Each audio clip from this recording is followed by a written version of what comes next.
Okay, so I think when we started talking about taking the roof off the heart, I started realizing why the heart is such a random organ, for like God to speak to. Like, I wonder where that phrase started coming, like in Christianity. I don't even know if we use it. Oh, we do, right? Those secular people use it too. Us, secular, outside of church, use it too. Where we're like, that guy had so much heart. Michael Jordan had so much heart. Kobe had so much heart. It's like, what the heck does that even mean? They had a big heart? Yeah, I think everyone has a heart. It's just, you can always see what's in the heart. I think that's the thing. Whatever's in your heart, you will always radiate. You know what I mean? Good or bad. Like we're all passionate about something, just sometimes not the right things. Right. So like the heart is always radiating something. Like right now, we're all radiating something. It's just what are we aware of? We're talking about the heart. Let's bring in a scripture. Like we all know the scripture. Out of the abundance of the heart, the mouth speaks. Right. Above everything else, guard your heart. Right. For issues of everything flows through that. So what is it about the heart? I'm curious. What do you think? I think I still remember Pastor Kathy said, I think the first time I met her, she said that there's nothing more powerful than an unleashed heart. Yeah. And there's phrases like home is where the heart is. Yeah. And it's like, it's not talking about a physical right, like my organ entity. I believe that the heart is something, it's the only way you connect. And we were made for connection. Yeah. Like if you don't bring your heart, you can be doing a bunch of stuff and you're not present. Like Jesus paid his price for connection. It's good. And he lives in our heart. The only way to connect to ourselves, to other people, to him, I believe, is through the heart. So we can do a bunch of stuff on this earth, or we can live from heaven. And I think that requires your heart. That's good. You brought a good point about the heart is what keeps you present. Because I think all of us has been in the route of daydreaming in a way, where sometimes it's not the good thing. We just did something really good, but our heart was not in it. Yeah. You know what I mean? We've done that. Even prayer, even worship, even I've read the Bible. Yeah. And like, I went through Ephesians, and I could honestly, at the end, was like, wow, I don't think my heart was in it at all. How is that? So is the fight between the heart and the flesh? Is it between the heart and the head? Like, I'm always curious about that. Like, I always think of that one United Pursuit song. From the head to the heart? From the head to the heart, take me on a journey of, what is it, letting go? Yeah. I've always admired that song. And I'm like, do I agree with that statement? Like, honestly, do you agree with that statement? From the head to the heart? Like, does it start with the thought? Do you start with the That's so good. heart? Does it both ways? Is it like, who's going first? That's awesome. Well, I was going to say take the roof off the head. Like, what does that mean? Like, I just from think the of head like to the heart. From your thoughts? Consideration, prompting, I don't know. What do you think? Logic, understanding, information. Well, I think it's important to understand what is the heart. Yeah. To be able to distinguish that. And what I believe is the heart is where the soul and the spirit connect. This place where, and it, I think you even said like take the roof off soul, right? Yeah. I was gonna say take the roof off soul and spirit. And okay, so spirit. Maybe somebody else can take spirit. I'll take soul. Yay. A lot of people say mind, will, emotions. Right. It's like that's our, we just say it, but I don't think we even know what that means. Right. Our mind, I don't believe that's, like that word, mind, actually means disposition. Disposition, wow. So it's actually not, there's a difference between your brain and your mind. So what you're thinking, your head, is different than your disposition, which is your mindset. So I don't say mind, will, emotions, because to me that's dead. Ooh, wow. I actually say mindset. I say Mindset, wow. our filter of emotions, our capacity to imagine, and the use of our will. Wow. And I believe the use of our will is what changes all those other aspects. How your disposition of your mind, how you filter your emotions, what you imagine.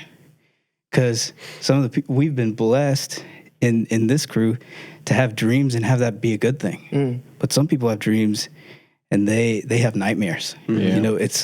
But that's the filter of our heart. And so like soul is part of that. And then spirit, I don't know if someone else wants to take spirit. Can we slow down a second? Okay. just so I'm digesting it. Mindset, filter of emotions. Why filter of emotions and not just emotions? What's the difference in that distinction? Because I think your emotions are a filter. I think how you feel about something actually paints the picture about what is happening. Gotcha. So I could be sitting here with you guys and I could be excited, or I could be having emotions that are just fearful. And be like, oh, what are people going to think about what I'm saying? What if I say something? Gotcha. So it's actually a filter to me. Wow. That's so good. And it paints a picture. Yeah. Wow. Okay, cool. I love that. How would you, especially because we've been talking about just a lot about So good. Good question, Nate. everywhere we've talked about repentance, anxiety, all these things, they're all issues of the heart. You as someone that lives from the heart, how do you stay connected to the heart or stay present in the heart throughout your day? Like, I know for me, when I hear you, so another word for the will I hear is motive. Yes. Like the motive of why I'm doing something. It's good. Like, would that be another word? Kind of like the why behind it? Yeah, I think our will has to do with our choice. How we position our choices. Because even Romans 12:1 talks about presenting your will, presenting your flesh, presenting your bodies as a living sacrifice. And it actually says this is the worship that God is looking for. This is what's acceptable. And that, I believe, that's the key. That's the key to the renewing of the mind. Like, if you can present your will in front of him, he will use that as an opportunity to flood your mindset, the way you think, the mind of Christ. He will use that as an opportunity to flood your emotions, where it's like there's joy, there's peace, and he'll use that to cause you to dream in ways, because we're just the dream of his heart. We're literally manifestations of God, the original dreamer. Wow. So for us to be like him, we should learn to dream like him. Yeah, it's Wow, good. that's so good. But it takes our wills to be like, you know what? I feel like I want this. But God, what do you think? Ooh. What do you think about this? And I present it to you. And if he can inform my will, that's my opportunity to evolve, to be transformed, Wow, to be that's renewed, beautiful. to be something that I could never build on myself, because it's actually submitted to him, and he does amazing things in the midst of that. That's amazing. So with that is beautiful. It is beautiful. Easier said than done, though. I'm just curious, because the way you describe it, it seems so backwards to how at least I digest things. Even today, I was dealing with some problems, and I'm like, in the faculty of like my emotions or my mind, those two things were like they're wrestling against me saying, God, I gave you my will. It's like I'm super frustrated with this problem, or in my mind, I can't figure out how it's going to work. And so both those things are saying, don't give your will over to God. Whereas you're saying, if you just give your will, then that would change everything. Like, it's almost like backwards to think backwards. So in that, how the heck do you actually, when push comes to shove, say, I give you my will, when everything is screaming against that? Does that make sense? Because you're talking about, like, it's so easy. I'll speak on that one. For me, it's really easy. There's a bunch of ways, but I know for me, it's like, get your heart broken. Like, Okay. have him break your heart. Like, I was telling you, like buying this house thing, I was like, okay, God, your will. But then I wanted this house more than I wanted him, so he took it away from me. So he literally broke my heart to where my wife and I were crying. And that took us going, okay, God, we own this thing, so now have it. Like, for us, I think you don't, a lot of us, we don't know until you get your heart broken. Like, you have to get taken the thing you love more than him. That's the only way to really give up. To me, this is the thing I'm going through, and it sucks and it hurts, but I've never experienced heart like I've ever had before than getting my heart broken. That's beautiful. In the most beautiful way. And I'll tell you this, it sucks. It hurts. But I've tasted him before, so I know he's better. But it's so what I'll do is I'll go through it. And I at least that's a big one for me. Yeah. You get your heart broken. Yeah. Well, I think that's the. Go ahead. I think that's the fruit. Like, I think it's realizing that his way is better. Yeah. Trusting that our Father has better intentions, better dreams, better plans, a better purpose for us than we could ever ask, think, or imagine. That's so good. So if it takes getting your heart broken, or it could be something like he does something in the midst of you thinking you having something good in your heart and you realizing how much better. Yeah. You know, and it could be any experience, but really just trusting our Father. And again, easier said than done. Yeah. But at the same time, that opens up, that to me gives a meaning to like, nothing is impossible with God. Yeah. Come on. That's a good point. Ooh, we're diving deep quick. We didn't even do the intro yet, bro. We're doing this one. We're just going right for it. No, I think it's good. And even like what you talked about, like how do we? I think it's the other thing in America, and at least for me personally, there's so many things to grab onto before Him, like the house, my inheritance, my way. You know what I mean? Where I hear stories of the Smith Wigglesworth, the evangelists across, they're not holding on to anything. Like the natural doesn't own them. Where I think for me that 1 John chapter 2 says the love of the world squeezes out the love of the Father. Like, so that love of the world, he doesn't have your heart. And you don't know, like I said, for me, like that was the heart. I loved that house. I thought that we were in like God's will, but it was squeezing out my love for the Father. He still loved me in there, but I could not love him until he took it away. But it allowed that, and I think we're in America, we all joke about that Amazon Prime Now. There's so many things to grab onto, our shoes, our looks, our Instagram, or how many views, how many things. There are so many things that you have to say no to want him. You know what I mean? Yeah. Like you have to be honest. You have to be vulnerable and you can't hide. I think you and I always talk about this, like, can you be transparent? Can you be fully transparent with no BS? Yeah. Because you can't do it without it. Yeah. And like, so you have to share the tears. You have to share the blood. Okay, God, I want this more than you, and it's like, It's good. can you share that? Can you actually share that? Yeah. Well, I was gonna ask too, of like, I'm thinking it from this perspective. So like, I just want to know your heart. But like, it's important to have a house, right? You can't be homeless. Yeah. So like, why is having God more important than having a place to live? It's the Philippians. It's the peace that surpasses all understanding. It makes no sense, and it won't make sense. And I think that's the thing we've all talked about on this podcast: giving up your will of how you think it should look. We all know the kingdom is advancing. Now, how He wants to do that, that's the surrender. I think to me, like that's the kind of the living sacrifice of how He wants to do it. Yeah. Maybe He wants you to be a rug so someone could step on you and elevate, or maybe He wants to elevate you. Can you surrender to how He wants to advance the kingdom? And through trials of life, you find out, and I think this is where the church is going through, will really find out if you're in it for you or if you're in it for the kingdom. Oh, wow. Will you be stepped on so someone else could elevate and advance the kingdom, or will you not be that person? Or maybe you're the one that's going to be elevated. But I think, for me, like I hear the hard thing, like for me, that's where I'm just living right now. It's just like, He's checking my motive for everything, where it hurts. I'm not going to lie to you. I'm not going to sit here and go, this is great, God. This is comfortable. Keep taking stuff away from me. It hurts. Yeah. Like my wife and I have cried, but He's right there. But it's just, I don't know. I don't know if that answered your question. Yeah, I think the question is just like, I don't know, it's gonna sound a little like blasphemy, but like, why God? Like, why should He be first place above everything else? Because we were made for it. Come on. Are we good on time? Yeah. Do you I think we'll just do it differently. We'll just start with the intro. Wait, were we not recording? No, we are. Okay, I think we'll right. just have the intro first, then we'll just talk. Like, No intro. If we don't do intro, there's gonna be a riot. People will be like, "Where's the dude?" So just the song, right? yeah, You do just the the song song and then we voice. start talking. There's no Welcome to the No Roof podcast. well, I don't know. You should. Okay. Yeah. You want me to do it now? What do you want to do? You could intro me in the outro. I'll do it in the outro. Yeah. Oh, by the way, this is Well, I've seen See you podcasts guys. do that before where they don't even introduce a person. They're just talking and then, thank you for being on the show, Iron Man. Yeah. All right, where were we? It's good. Why God? I know. Go ahead. I know you said why God, but then you also said, "Hey, isn't it important to have houses?"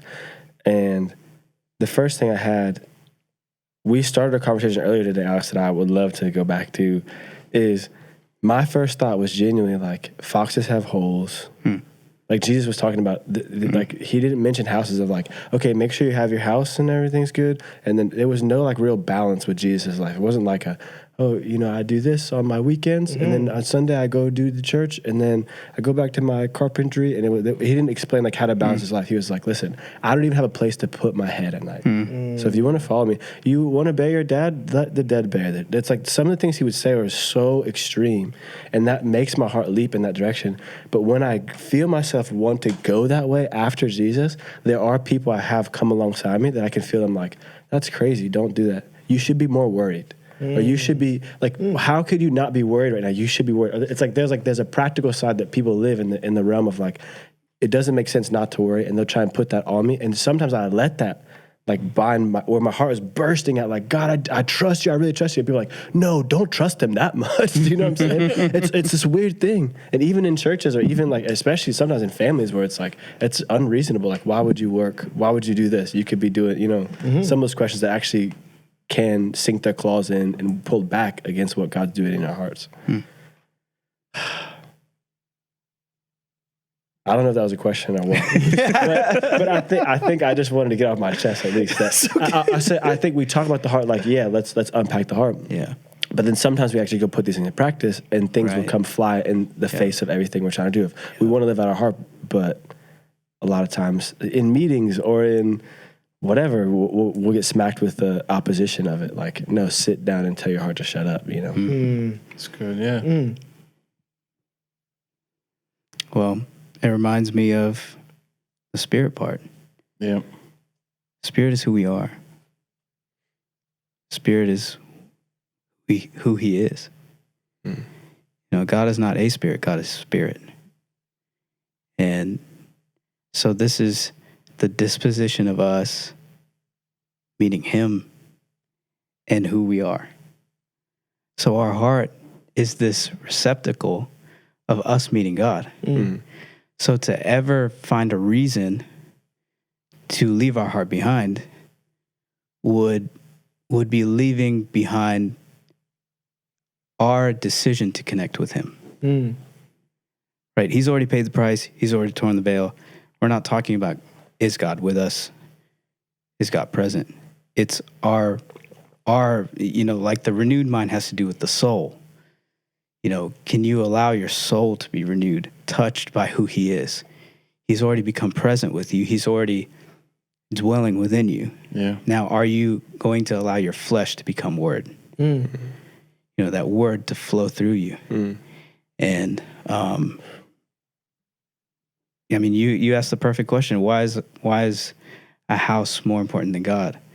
Well, we wrote a song about it because there are houses and there are homes. And only that's where that song came from. Where the first line we wrote a song together, and the first line is, home is where the heart is. And would you keep me here? And all I want is your heart. Only you are home. Home is where the heart is, and he is home. Yeah, it's good. We're in him as one. Right? So you can't ever, it is an unrenewed mindset to think that you should leave your heart behind. Yeah. It's unrenewed. It's not this, airy-fairy, just feelings-filled thing. Feelings are a part of it. It's important. God gave us feelings, so it's not something that we neglect, but we have to learn to submit it to him. Yeah. And the only way we can do that is to submit it to the Spirit. That's good. And that's the marriage of this. That's what Pastor Kathy, talks about, like the soul submitting to the Spirit. And that is the heart. So this marriage of God and man is the same of us living wholehearted. Wow. Do you have like a moment where like you can share like an example of where you got to like experience that, where you submitted to the Spirit? Because I think we hear that word a lot, submit. Like, how could you paint a picture for us? Or anyone? I think there's plenty of times that I do things that I don't want to do. Gotcha. And if I'm aware enough of him and what he's told me, like we have these things. You're such a champion of this, like remembering our prophetic words and us submitting to. It's like, oh, you think you know, you think you're this? No. You're Iron Man. You're Cap. You're, you know, like all these, you can't fail. You know, you need to be you. You're the only you. Like remembering these things is us actually submitting our soul Oh, wow. That's good. to our spirit. good. This is Oh. the word of what he said versus what it feels like, Yeah. versus what our mindset is, versus how we want to use our will, versus what we can actually imagine from this position, from this It's good. situation. Yeah. It's actually saying, what did he actually say? Yeah. It's good, Alex. But getting that word of like, what did he actually say? Like, why is that better than anything else? Like, I think that's the point I'm trying to get to is like, why is it so good to be submitted under God? For me, at least in my life, and just from reading my heroes, I mean, there's nothing like peace that the world can, like the world Wow. can't offer peace. Oh, wow. Like you can have money, you can have this, but still that worry's still there. Where when you have him, you could be in debt, but yet you have this peace. You could go through. Yeah. For me, it's the peace above everything else. Wow. Like the world does not have that peace that surpasses all understanding. Yeah. I think it was Saint John of the Cross that he talked about how he was looking for God outside, and then he found God inside. He said, "When I breathed in you, I tasted your peace, and I wanted it more than food and water." And that was the word he chose to use, which I find it very interesting. He used the word peace. You know, I think we could all be millionaires, but if we don't have a peace of mind, Yeah. Peace of what's the mind. point? Yeah. That's What's the beautiful. point? Come You're on. not going to sleep at night then. Yeah. You know, where when you have that peace, you can go through anything. You can go through anything. You will go through anything. You'll climb Everest. And, you know, it just, Yep. I think for me, it's the peace. That's why beautiful. God, because I don't think anyone can offer peace like Come that. on. No Yeah. one. That's I mean, beautiful. We've read the stories of Paul and Silas in prison being persecuted, yet they radiated such a quiet peace. It was like they're in a whole nother world. Yeah. You know, in a whole nother realm. Wow, But beautiful. for me, it's Yeah. peace. I love that. That's amazing. That's Thank the you. word I'd say. That is so good. Well, we think we need all these things. Yeah. It's like, you know, we can talk about needing shoes or we need this, Yeah. whatever, and it's I just need like those shoes, there- Alex. I'm glad you got them. But like, there's if you think about it, there was at least some point in time in history where humans that didn't exist, and yet they were okay. Yeah. Right. Oh, wow. Like the Kyrie's? shoes didn't exist. Right. The purple mattress. Right. King the mattress. the Roots Chris house. Steakhouse or the barn door. the mansion. Yeah. Dang. All that stuff. All these things that we think we need. Wow. At some point, Wow. humans still were good. At some point, there were people that were content. There were probably people that were not content, but there were people that were content. Wow. So what did they have? So there has to be all these things that we ascribe to that we think, oh, well, this is our dream. Yeah. Well, you're someone's dream. Wow. And that's what you were made for. Yeah. That is Wow. home. That is contentment. That is peace. Because you actually found what you were made for rather than what you think, what your mindset, what your emotions, Come on. what your imaginations tell you that you need. That is so good. And so how does the heart fit in all that? Well, the heart's what houses both of those things. Oh, It houses that soul. Wow. And the spirit. I said shoe. I was gonna say shoe. Okay, don't need to bleed me. I was gonna say shoe. I worked on cousin. Okay, The abundance of the. I renewed my mind. yeah. That's But that was really good. Okay, I'm sorry. Go ahead.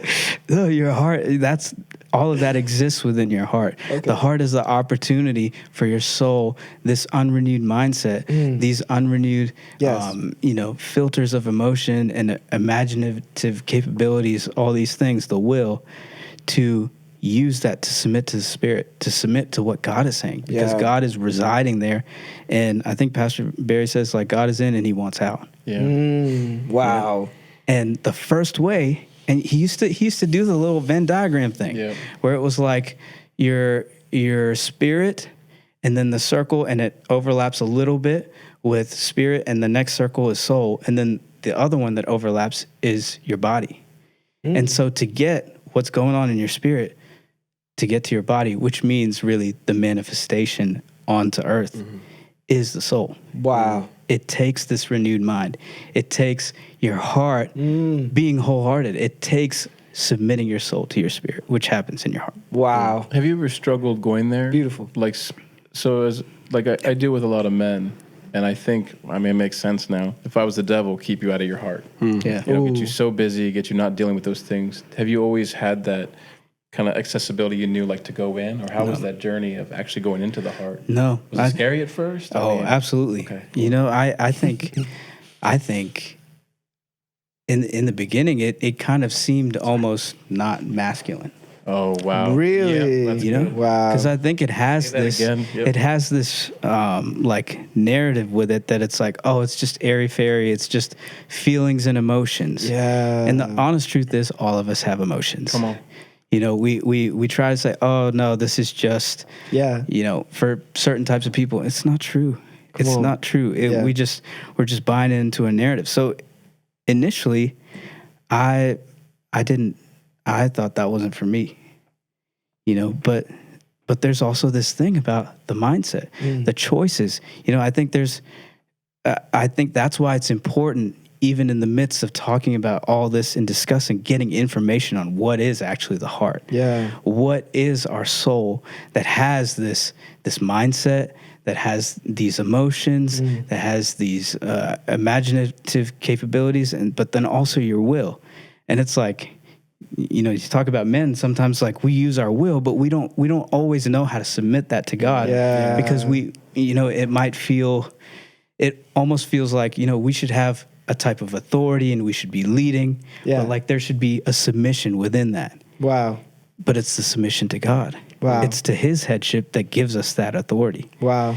You know, so I think that realization that, you know, even fathers need fathers. Come on. Even fathers are sons.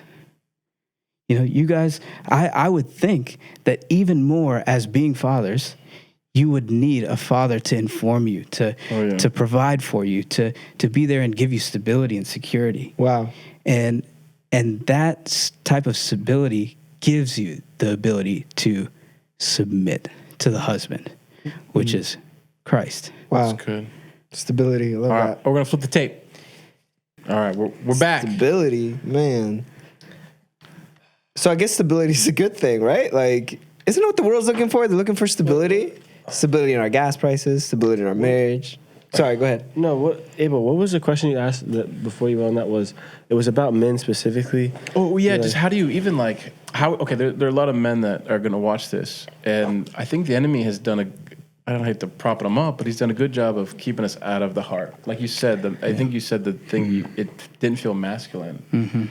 And now we have a generation that there are no fathers, right? You talked about the role of the father. So how would you, I don't know, is there anything you could say that encouraged men, or how did you begin? Like when you went in there, you felt that, okay, this is not, how did, like, what was it the word of God? Was it, I was just curious of your journey of where you are now. Because now you radiate. Like Nate said, you lead worship here, you radiate your heart. Well, What was the baby step? I think, Is that the question? I think it's like Matthew 22, where he talks about what Jesus says, the greatest commandment is love the Lord. This is the great commandment. And he's saying there's nothing greater than this. Love the Lord your God with all your heart, Come on. with all your soul, and with all your mind. And if that's the greatest thing, I don't think it matters whether I'm a man or whether I'm black or white or whatever. He didn't put a qualifier on who should love the Lord their God with all their heart. And it even spoke to like the different filters, because I don't think it's three different things, because we just talked about what is the heart, and the heart encapsulates the soul. And within the soul is your mind. So he's actually talking about a depth of love. Yeah. So it's a depth of living versus a variety of a vastness. Like a checklist of of good. all these different things. It's actually like, oh, how deep will you let me go? Wow. That's good. wow. Choo, you've always been a heart guy too. Yeah. Have you always been that way? That's what everybody says. I don't know. I guess so. Well, what I mean is like for me, and Tell me. like your transparency. Yeah. It's dangerous. Like you That's not easy, especially for men. Like, have you Yeah. always had that, even like before Jesus? Red letter, yellow letter. Yeah, actually, no, not before. Well, I mean, there's stories that my grandma would say, like, my great grandma was, I was in Guatemala and it started raining and she was cold and she couldn't move. She was like half blind and all that. And I went and grabbed a blanket and put it on her. And my grandma spoke about that. Like, my great grandma spoke about that till she literally on her deathbed. And so there's times when I think about, like, everything I have is because of Jesus, like being born again at 18. Well, I went and covered my grandma when I was 5, you know? So I just been in this place of, like, I think there's characteristics and a way that God created us in our mother's womb before us. And then I think these narratives, I love how you use the word narrative. I think we start believing narratives that start to dilute it and draw us away from God, who's able to pull from our heart the things that he actually put in there from the beginning with our identity. So I think I drew away from being a heart man because I got hurt and because I got heartbroken by the world. Yeah. And when that happened, I needed to protect myself. And in this place of protection, you hurt. So I hurt people rather than love people. And the part that I love about God is he loved me and chose me and said I was accepted when I was the worst human being ever, or the worst version of myself. And the minute that I gave my life to him and I was born again, I couldn't help but be like, well, if he loved me at the lowest point of my life, I want to know more about this man. And I was transparent. I didn't show up faking it. I didn't show up, hey, what's up, Moo? What are you doing here? You gonna get up out here? But so I didn't show up having to fake it. I didn't have to show up getting all my ducks in a row. I showed up exactly who I was. Yeah. So if God was able to love me at that point, shouldn't he continue to love me as I keep growing? So why would I ever have to be fake or turn off my heart? Yeah. And that's just where I've been at. It's not something that somebody taught me. It was just, this is my experience and my encounter with God. So why would I ever want to have to turn that off? Man. You know? So hearing you, like, you remind me of Smith Wigglesworth. What I mean is by that, you just believed. The Bible says, out of the heart one believes unto righteousness. Yeah. You heard the good news, and so everyone just takes truth in differently. Some of us are like, I believe. Now I'm going to go rock, Some of us is like, I'm not there yet, let me. Yeah. Where I think you took that love of God and you said, I believe. Which has caused you to It's true. talk to everyone. Yeah. If you ever go to Home Depot with this guy. But I think even that, like, out of the heart, that scripture came out to me is at Romans 10. Out of the heart, one believes unto righteousness. One believes that I'm a son. So I think even that's kind of the journey into the heart. But I don't know, I just thought of you when you said that. Because I think, like, everyone has that experience, but not everyone just goes, oh, I believe. Yeah. You know what I mean? Like, some things, like, someone tell me, for me, the kindness of God. Dude, that was like Baby stepping. Going through my addictions, going through, are you sure you want to be kind to me here? You sure you want to be kind to me? I'm out of here, Like, I ain't submitting yet, it's just like, but you believed. I think, I don't know. This is beautiful. That, I got the revelation. I mean, we're talking about it too while we eating Chick-fil-A. About Abraham, Isaac, and Jacob and how, like, they had this ultimate covenant with God. Your Gator's over there. And it's the ultimate covenant with God, like, blessed beyond blessed, and, like, their father got blessed and all that. But then every time Abraham would be in front of the king, he lied about his wife to protect his wife. And then the son did the exact same thing. Isaac did the same thing. And then Jacob did the exact same. And it's like, why are they lying if they have this promise? Like, I was just so blown away of, like, why are they going to lie? And then I'm not going to lie, I was a little angry because I was like, why is God still protecting them? Like, why is God not taking back his covenant? And I'm not judging, but that's just where I was thinking. And God was like, because I love them unconditionally. That's just who I am. I love them unconditionally.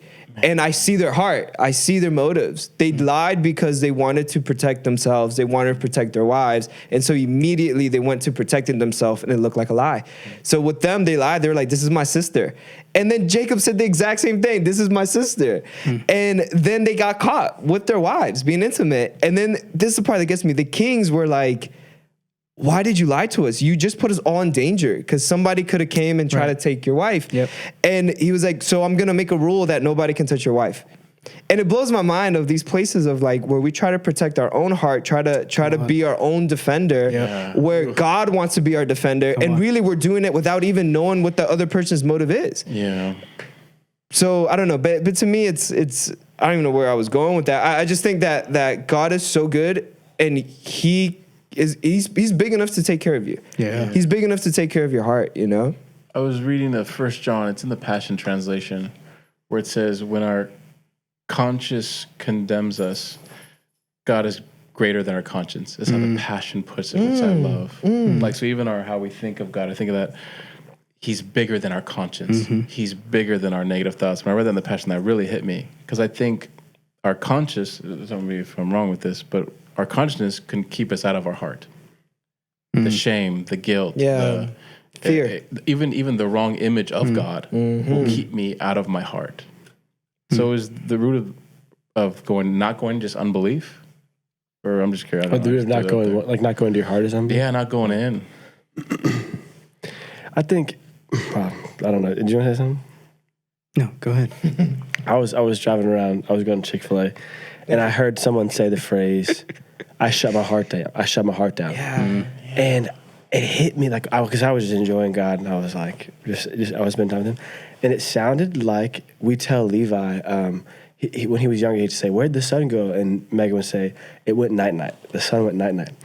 You know, obviously when he's older and he's like 30, he's not going to be like, "The sun is sleeping." You know, there's going to come an age where you're old enough to have that conversation. And it felt like God was doing that with me, where it's like, I used to say phrases like, "Oh, you shut your heart down," but there is no such. I'm not saying this is fact. It feels like this is the idea of like I'm growing to a place where God can say, "Oh, the sun's not going night night. There's a revolving that you don't understand yet, but now you have the capability. So now we can have the conversation." And so I would hear someone say that, and I started to. I could see Him starting to teach me more about it. Of like, I'm not saying I know it. This is just starting the conversation. But thank you. But this is the idea. This is the idea is that you cannot shut your heart down. It's impossible. It makes us feel safer to say, "Oh, I just shut my heart down." But if your heart is your mind, your will, and your emotions, right? Then it's not that it's not exist. My emotions aren't there. It's that my will is saying, "Shut the heck up, emotions, right now, because I need to get this job done." Or taking my mind and it's like, "Oh, like in my imagination, I'm imagining me disconnecting my heart," but it's like, you can't. It's just, this is some of the things that are going on in my heart that makes me want to separate from connection or get away from. Does that make sense? And so it's not that it's like I'm shutting my heart down or I'm not going in my heart. It's that what's happening in my heart is actually working against connection with God. And so it's funny because I could be riding in a car with somebody and, you know, let's say somebody, you or Megan or somebody, Alex, says something that offends me. Or like, you know, you start talking about the Penguins, like the Pittsburgh Penguins, and it's like that thought is like, "Oh, I don't like that you said that," and in my heart, I'm disconnecting from you. But it's not like I jumped out and rolled out of the car. Yeah. You know what I'm saying? Yeah. But like within that space, it's like we didn't go anywhere. It's not like when people say, "Oh, I'm going to check out of my heart." You don't tuck out of the car. You just say, "Something matters more than you being next to me right now." Wow. Does that make sense? Yep. And we do that with God, and we do that with people, and oftentimes it's very linked. If we're not willing to connect with God, we won't be connected with people, and vice versa. Yeah, it's good. It's like the more open I am with God, the more present I am with God, the more I'm sitting next to someone in a car and going, "Wow, tell me about your heart." It's like when our hearts aren't as cluttered, when they're not distracted with all these other things, it's like then I can have the freedom to actually connect with God like I was wired to do, like He was dreaming about doing. Like, I mean, even how He set up our heart as a place where our soul and our spirit can join is like, even how we're designed is for connection. Anyway. That's so good. No, it's really good. I mean, where your treasure is, there your heart also will be. Yeah. You know, so it's what you value, and you could value something that could be more than being present with the person sitting next to you. Yeah. Could be more than the feedback or correction or, you know, whatever, something that might be scary. And we value, you know, some type of, it's something that's unrenewed. It's something that's maybe insecure. It's something that's not trusting and belonging and believing unto the goodness of God, His righteousness, His nearness, and His fatherhood towards us. And so our treasure, our value, what we value is right there. Or not necessarily, it's not a physical receptacle, right? It's a what do you call it? Like Inward? Intangible? No, I don't know. Kind of. You guys know what I'm talking about, though. But like, Why are you laughing? He just got it. Okay. I can't say it again. I made a mistake one time. Not saying it again. but it's where your treasure is. Yeah. So there's a treasure there that when we push that down, there's something still there that we value. Yes. But it's something that we haven't connected with God yet. Yeah. We haven't actually submitted to his heart and what his voice says Yes. over that part. That's so good. So we feel like we need to be our defender. Yeah. When actually he's so much better a defender than we could ever be. Absolutely. And I love there was one time where I was singing that song Defender, and it just bursted out of me that you can't be, or God can't be your defender when you are. Yeah. Like there's only one place for that. Right. And that's your heart. Yeah. That's your place of your heart. And so to value, I think that's where it comes, where like submitting your will, where we value his input and his plans and his purpose for our lives, and trust in his goodness over how scary our treasure might, it might feel in danger. Yeah. So good question for you guys, especially with dealing with the heart, because I think this is a big one. I think Nate and I, we talked about this before. Do you think, as a species, as a new creation species, we can sometimes avoid pain? Oh yeah. I think they say there's some kind of like statistic that's like 80% of sickness is a result of avoiding pain. Wow. Really? Like mental health and all that stuff is like, All things. And so like, I think absolutely we try to do it. But the thing is, avoiding it is that protecting of the treasure. I'm the defender now. Yes. I'm going to do everything I can to try to make sure that whatever the little that I feel like that I have, I'm going to protect it. But we weren't made for that. Come on. Yeah. He's our defender. Yeah. So when we're playing a role as a defender of our heart that we were never meant to do. So you do that over and over again, your adrenal glands, all that stuff, that anxiety that piles up, and it starts affecting your body. It starts getting you tense. It starts making you stress out. That's that soul body Venn diagram section, as you're saying. Yeah. And that was a question. That's what you're talking about, is like how your soul actually has an effect on your body. Yeah. Wow. It's amazing. It's funny. I had just listened to a teaching about resilience, and I was so mad at the military. I had to forgive them a lot, because they were like, be resilient, and like there's like 22 suicides a day. It was just a lot. And they're like, be resilient. Nobody defined resilience. Come on. I had to hear it from a pastor, and he was like, resilient means to bounce back to your original form. Wow. Is what resilient means. It means you get hit, but then you bounce back to who you really are. Wow. You bounce back to your identity. And I loved it because like I'm in a season of like it's go. Like and I can't say no. It's like I have stuff that needs to get done, and I love it because it's all from God, back to the motive, back to the heart, straight from God. So I know he's empowering me. But these moments come where like I want to complain so bad, or I want to like break down and cry. And God's like, but we're building your resilience. That's good. And he's like, we're building how fast you can come back to your original design. And it's not even an effort thing. Yeah. It's just how fast can your mind, your pathway go from I'm going to go this way to defend myself, to protect myself, to be my own keeper, to lie, to whatever, to switching it to like, oh, wait, but God created me this way. And the one thing that I've been in right now is just God didn't make me, God's creation isn't weak. Like, God's not a weak creator. Yeah. Come on. Like, he's a powerful creator. He has the fullness. He has this crazy plan all the way from Genesis to Revelation with thousands of years. So I believe that when he made me, he didn't make me as a weak little man. So that means because I had a tough day yesterday doesn't mean that I can't be fully present today. Right. The problem that I have, though, is when the simple thing, he's like, Rafa, you should probably eat an apple and a banana right now because your blood sugar is low. And I'm like, no way, this banana's beating, Yeah. But I think it's those moments of submission that, like, I feel like as me as a man, anyways, it's really hard to be like, I can't believe eating a banana is really gonna fix how I feel right now, and it makes me sad, But then I go and lean and eat the banana, and I'm like, I am such a better. I'm so present right now. Go ahead. I'm done. I think I never really thought about submission that much because I don't know why. Who knows why? What would be your definition of submission? Take the roof off submission. Well, because it was your wife. That word, right? It was your wife. I think I mentioned this on the other podcast where it's like it started to shift things, but I just got to do a picture. Oh, what you're the talking paper. about. It was like when you submit something, you have to let go of it, right?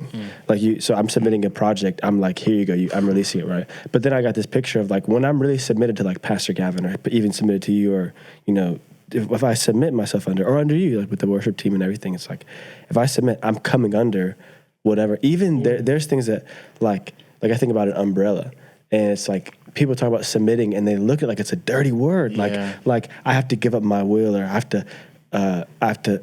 And there are times where like you'll say to do something, and I genuinely will like, I don't want to do this, but I care more about staying connected and staying tucked and staying submitted than I do.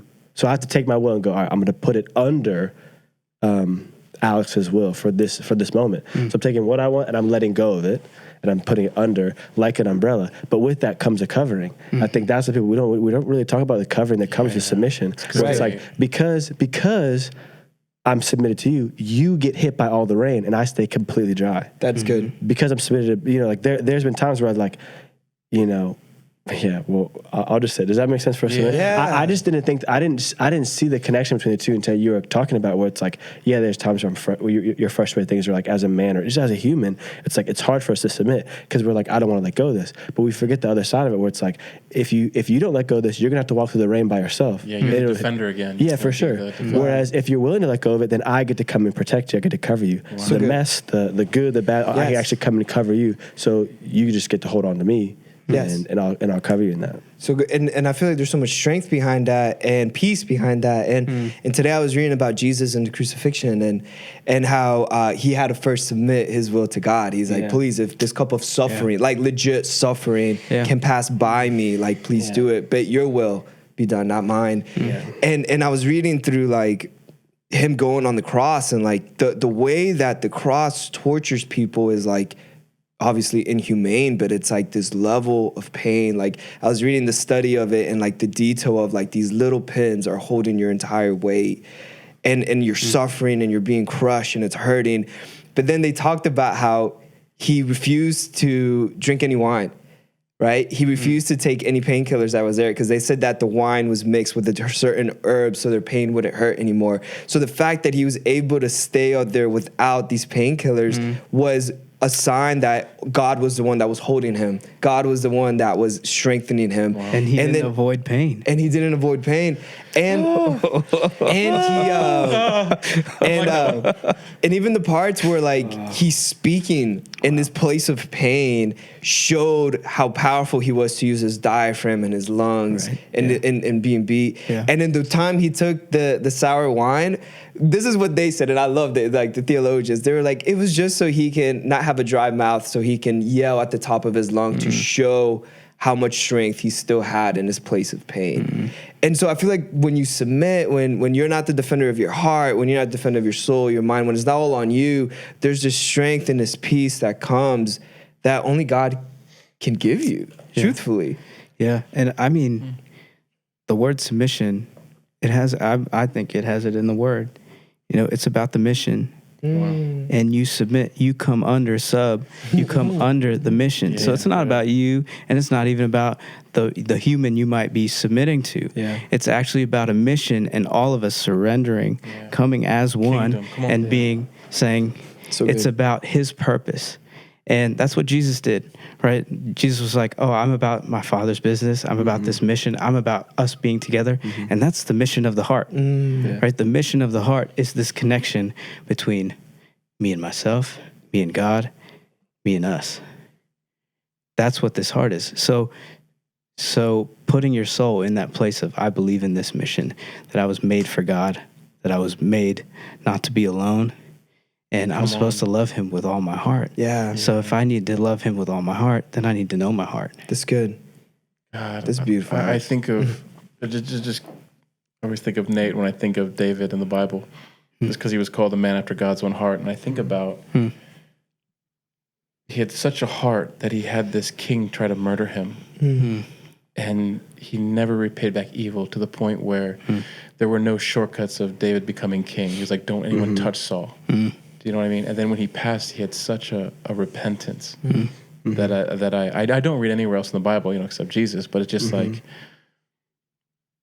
but he didn't avoid. I don't know. I'm still kept in this one thing. He didn't avoid pain. Like he got closer to it. Do you know what I mean? Like, I don't know. I'm sorry. I don't even know where I was going with that. No, that was beautiful. But I just think about David, a man after God's own heart, and you see the way he honored Saul, who's you would, if there was a book, if there was a movie, we'd go, that's the bad guy. You know, That's good, right? Use my wisdom and go, that's the bad guy. Yeah. The movie ends when we kill that guy. Yeah. But the heart says no. You know what I mean? That's actually the person that's gonna prepare your heart, prepare you to be. Yeah. That's good. Yeah. It's good, I mean, Chopper. that just really hit me. It's Sorry. good. Well, I think that's the mission too, because I was reading about that today too, a little bit about David and the way he honored the purpose and the mission that God had for being a king. Because like it literally, when the reason Saul was king was because God made him a king. Yeah. And it's not just, oh yeah, God made him a king. Everybody knew that the only reason that Saul was king was because of God. So like there's this level of like honor and this level of respect and a level of title that comes with it. In the army, it was like if a general walks in, whether you know him or not, you salute him. You stand to attention, you look sharp, you look good. And it's the honoring of the rank and everything that has where it came from and how it came from and what it represents. Yeah. And so when David was honoring Saul, he wasn't honoring just the man, he was honoring God. Yeah. He was submitting in that thing. And like that blows my mind. But then we read all of Psalms and he had insight and had revelation and had information about Jesus coming in, you know, I don't know, just really beautiful. So I love that you brought that up. Yeah. You know, because submission also brings this place of peace, but also brings this place of strength. It also brings this place of revelation or information or understanding something that you don't have words for. Yeah. Yeah.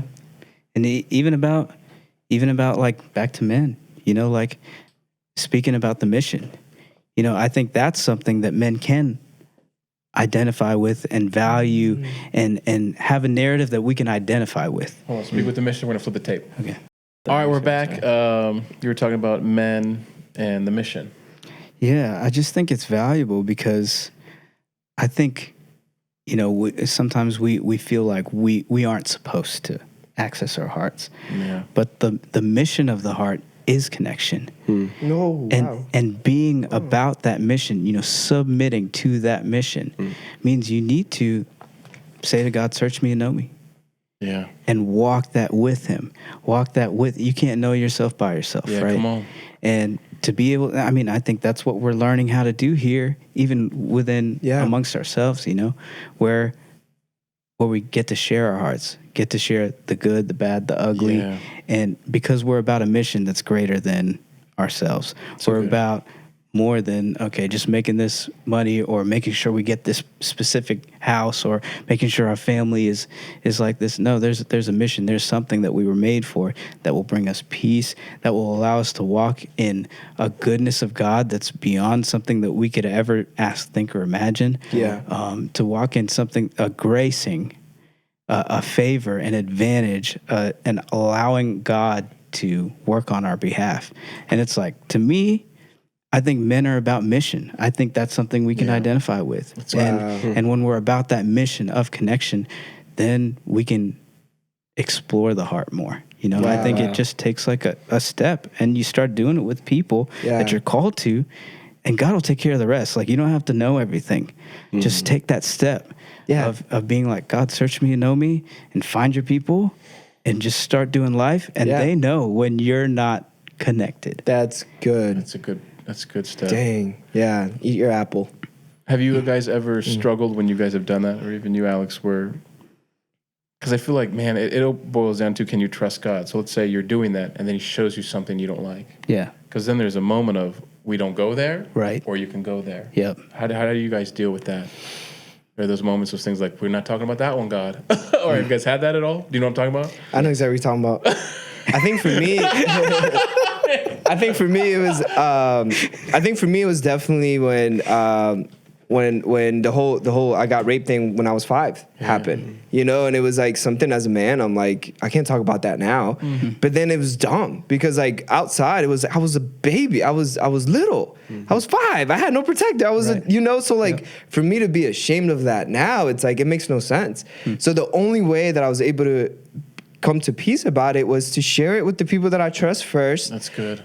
Just so they can remind me of who I am, to tell me the truth, tell me who I am, and then make the enemy pay. You know, use it as a way of like, okay, this happened to me and it wasn't God's intent and it doesn't define me.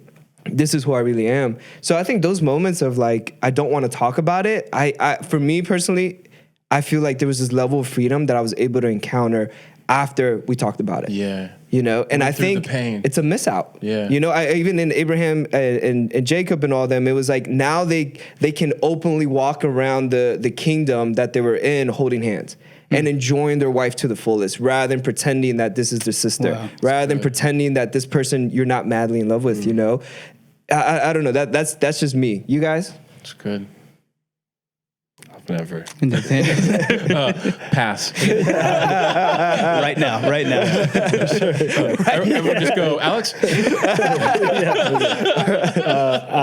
What's the question?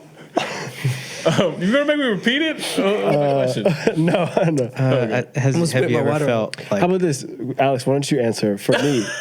How about let's just go down the list of like all the times you saw me avoiding things that God wanted to do with my heart. Yeah, hi internet. Let me tell you all of Nate's deepest, deepest darkest Hey, secrets. what's up, everybody? I think even like for me, belonging, I Belonging. think is a huge thing. Oh, I think, and so I can feel left out in a lot of things, wow. and so the narrative I have in my head is I don't belong anywhere. But then God will show me people, all the people in this room. It's like, oh, you belong with these people. And they relentlessly tell me that they love me, Yeah. you know, and learning to, even if circumstances say otherwise, Right. if, I want to do a play-by-play now. So now God's showing you this. Now, was there any enemy of like, they don't love you, or was there? absolutely. Okay, cool. Absolutely. But that's the filter of the emotions. Cool. Okay. Ooh, Right. wow. That's this filter of loneliness that will take advantage of any moment of saying, oh, they didn't tell me they love me this time, or Okay, wow. I'm not able to spend time, you know, when, you know, whatever. Yeah. And so it'll add to this narrative, but it's Wow. just a filter. Okay.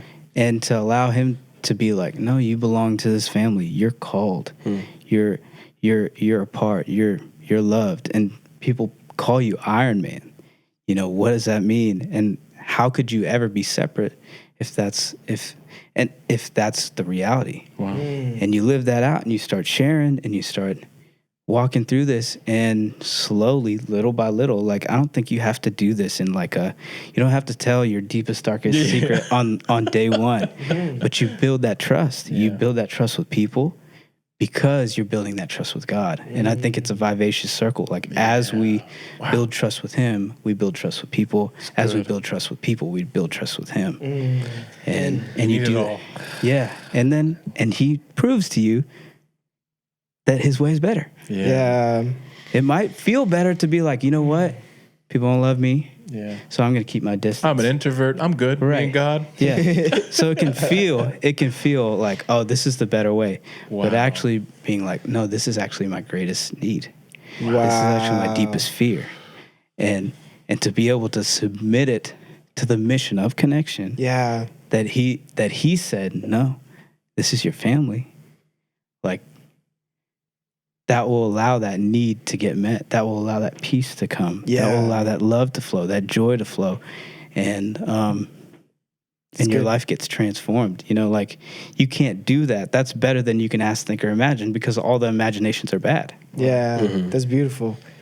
Man. Yeah. I keep going back, but like Abraham, Isaac, and them, the reason they even ended up in that nation was because there was a famine. There was a need. The reason they even had to come to this place where they got a choice to be honest with their heart or try to protect it themselves was because there was a need. They're literally starving for these things. And I don't know, that was beautiful how you brought that up, because like things come up, but like there's a need behind it. There's a need that wasn't met, whatever, psychology could be like your parents did this, your parents did that, but like, no, there's a need that God put in you that should be met by him. Yeah. So then you can share it with other people to then change their lives forever, just how you did right now with us. So just thank you for, Yeah, thank you for sharing that process. Because I think too, even the what you said, the filter, I think is so key. Because I think so many people we don't know what to do with that filter.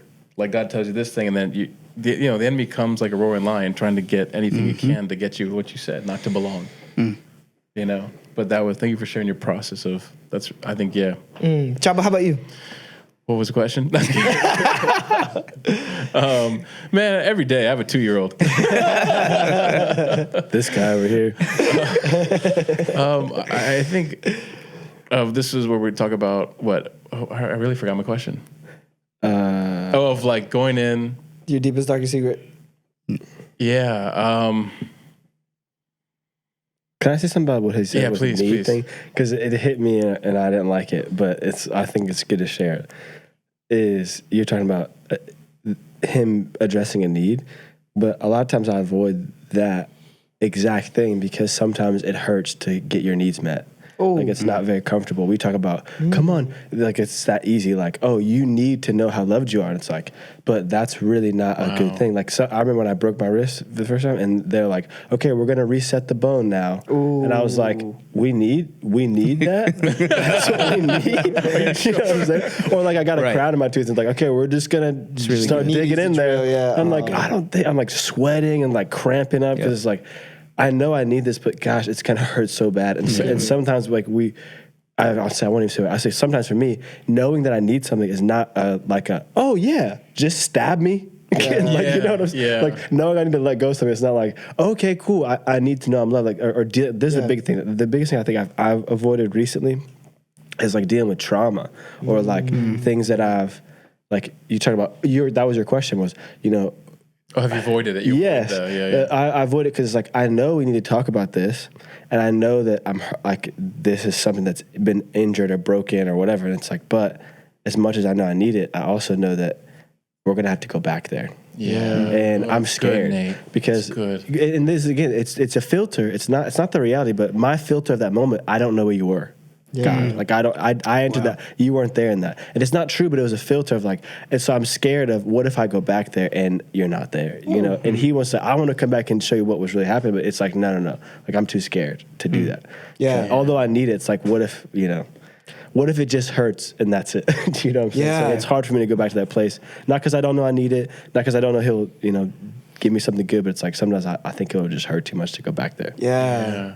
Dang, Nate. So I'd rather walk with a limp, or I'd rather hurt a little bit the rest of my life than to hurt a lot and go back to that place or whatever. I'm not saying always, but there's still even progress in that, but that's why. That's beautiful, Nate. Thank you for sharing that, that's man. good, man. Thank you for That's sharing amazing. Well, literally, I mean, like, all right, I shared it a couple podcasts ago, but our temporal cortex is like the part where like we get a memory. And like the way that our brain works is like a memory feels like the real thing. So if we ever go back to that trauma, we go back to that memory, it's like the body believes it's happening real time.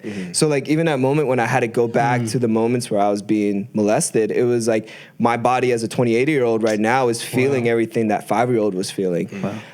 Alone, being my own defender, it hurts. It hurts a lot. But something happened that I can't. It's a peace that surpasses all understanding when I was like, God, like I want to avoid it because it hurts, so I'm going to be real with you. That's the avenue that I'm going to use. That's my apple. That's my banana. That's what I'm going to use right there is this is all I have is this pain and it hurts. Where are you? And what are you doing right now? Yeah. And the answers that he gives me are not the answers that I think it's going to be. I thought he's just going to take it away. But instead he's like, if you could just let me love you. Yeah. And I'm like, is that really enough? Is that really enough, God? Is that really enough that you can just come and love me? And then the more that I let him do it, the more that somehow that memory starts to get rearranged and changed and transformed. And then he gives me something brand new, something I could never imagine. Yeah. But it takes this level of having to feel that pain. So anyways, I just love you. But even you said like you gave him the opportunity to do something. I think that's the biggest thing too. Is you said you had to give him the opportunity to do it. And I think like even mine, I'll tell you one like this week, like Nate gave me this prophetic word, and I don't like it anymore. It's called the dead bear. I'm so sorry. I don't like it, Nate. But it was so right on of like I should be able to be a mat, and people should just step on me to get up, and not like abuse me, but to lift people. So I don't know. For me, I'm finding things where I don't want to deal with it. So the newest one is like anger. So anger. So having a 2-year-old not listening and disciplining, so it's like my tone goes off, And then God will be like, want to talk about that? Nope. You know, because I don't want, like you said, Nate, I don't want to go back. I know I need it, but it's just so interesting you said that. I'm like, God, I do that every day. I feel like. Yeah. But when I honor it and I have that opportunity to sit with him, honor. he brings the promise. And though it does hurt, the freedom is beautiful. And I think we've talked about it before, where I think Bill Johnson talks about, you know, the word of God being truth, and it's a sword. And I think Bill Johnson has this picture of Jesus looking at you holding a sword going, come closer. Yeah. You know, and it's just like, ah, you know, but it's like, I think all he's trying to do is get the truth in the heart, making it established and real. And I think Graham Cook even says it, a truth tested becomes established, which means like you have to. And it's, you know, we avoid pain, we procrastinate. But the thing I think we all can agree on is he doesn't force it. He gives us the opportunity to go. Right. And it's not like he goes, oh, you missed it. You know, it's like he's there going, okay, when you're ready, I'm still here. So good. You know what I mean? He doesn't use our past against us. Yeah, he doesn't. You know? And I think, honestly, I just think we just talked about worship. Yeah. Oof. Because God doesn't promise that there's not going to be suffering or persecution or challenges or testing or anything like that. But he does say at the end of the day, it'll be worth it. And that's the question of worship. That is he worth, not is anything else, but is connecting with him. Is this wholehearted living worth whatever you're going through?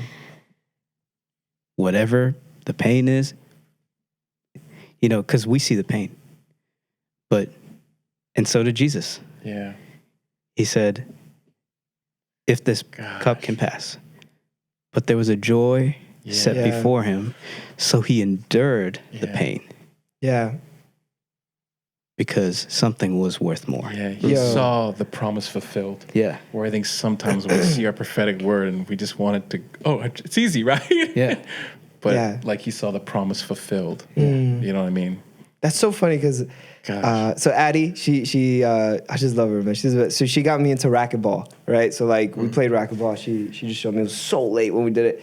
And we went for a long time. Like, I took no water breaks because I was having so much fun. But now I can't move my shoulder. Like, I'm in so much pain. Like, it hurts so much. And today she's like, do you want to go play racquetball? And I'm like, yes. But I'm in so much pain. Come on. And it just hit me right now. Like, why am I willing to, like, put my body through that pain if it hurts? Yeah. But then how come I'm not willing to go through the pain on something that needs to get done, like at work or with my heart or whatever, you know? But with racquetball, I'm cool with it. Yeah. You know? I don't know. So I'm just glad you brought up pain. So I'm processing. All right, you have to come back, yes? Oh, I'm in. Oh, yes, we got him. in. Good job. Yeah. Have a long Hook, line, and sinker. I think, you have to come back. I think this was really good. I want to end. Is there any question or anything, honestly, for all you guys, is there something you ask or engage with the heart when you go through something that maybe the viewers can apply today? Like if you have someone that's just so afraid to go in, that is just taking those emotions, and especially men, you know we do. I'm good. How are you doing today? I'm good. I'm good. Is there any I don't know, a question to ask God or a scripture you could just begin a baby step? I don't know how you guys started it. I mean, I just think of Romans 12:1. Okay. I beseech ye, I beg you, my family, by the mercies of God, to present your bodies, to present your will as a living sacrifice. That's good. He's begging you. That's how worth it is. To present whatever you feel, whatever your imaginations are, whatever your hurts, whatever your insecurities are, to present it before him and let him tell you a new narrative. That's good. Let him, and Romans 12:2 says, be not conformed to the ways of this world, protecting your own self, thinking you're an orphan, defending yourself, but be transformed by the renewing of your mind. That's good. So I think I would encourage all of us. I would encourage everybody listening and watching. Just ask God, how can you present your will? Wow. What is something you've told me about myself and what I'm supposed to do versus what I believe and what I think what I want to do? Wow. That's good. And if you can take that step and just taste and see that the Lord is good. It's good. You'll just start trusting him more and more. And he'll lead you to your people. He'll lead you to your purpose. He'll lead you to your passion. And that's addicting. He is better than we think. It's so much That's better very his true. way. Yeah, I think we all agree on that one. So even here, it's like just begin the conversation. Yeah. That's good. Anyone else? I'm good with that one. I'll take that one. I will take that one. I think I had a question about the mercies part. I mean, maybe I'm curious about it personally. It's like, it's in light of his mercies that we present our sacrifice, our living sacrifice. Yeah. So for you, is there anything that we can rush past? Because I feel like I can personally take that and go, I'll lay it down for you, and then get burned out really quick. Right. With that, of like, Yeah. I can make this even a thing of like, it's about, I'll work it out myself. Yeah. So is there anything that you've experienced personally about experiencing his mercies or how good he is or whatever that has led you to sacrifice? I mean, every day. I think every day. Like, I think his mercy allowed us to connect. Like, I think that's what allows us to look him face to face. It's good. So you can't hear him. You can't even have the audacity to present your will, because you won't even have the mercy that endures for you to be able to hear him. So I think